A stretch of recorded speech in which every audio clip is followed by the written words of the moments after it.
नमस्कार, माझं नाव श्रुती योगेश नारवे।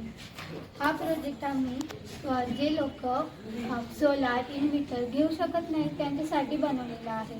तुम्ही म्हणाल सोलार सबसिडीवर मिळते, पण आता बघतोय आपण हिवाळा, पावसाळा, उन्हाळा तिन्ही ऋतूमध्ये पाऊस पडला, त्यामुळे सोलार काही वीज तयार करू शकले नाही।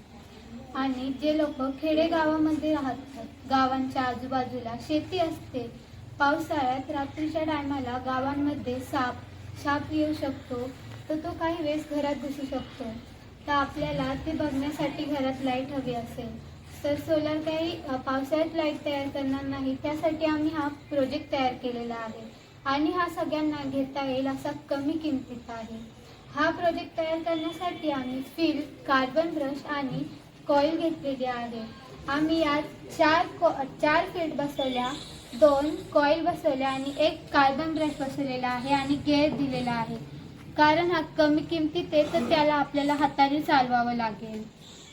त्यात आम्ही कॉईल अशा प्रकारे बसवल्या की जेव्हा आपण याला असं फिरवू तेव्हा हे इथे घासल्या जाईल आणि तिथे जेवढ्या जास्त प्रमाणात घासल्या जाईल तेवढ्या जास्त प्रमाणात वीज तयार होईल।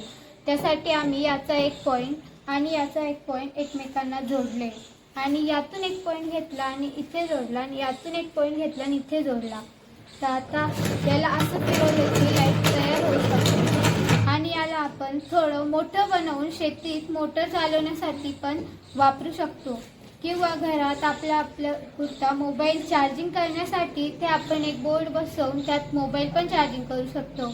आणि यात एक गोष्ट अशी आहे की याचं करंट बसत नाही, याचा वापर लहान मुलं सुद्धा पण करू शकतात आणि त्यांना हे मनोरंजन म्हणून पण खेळायला आवडेल। पोस्ट कर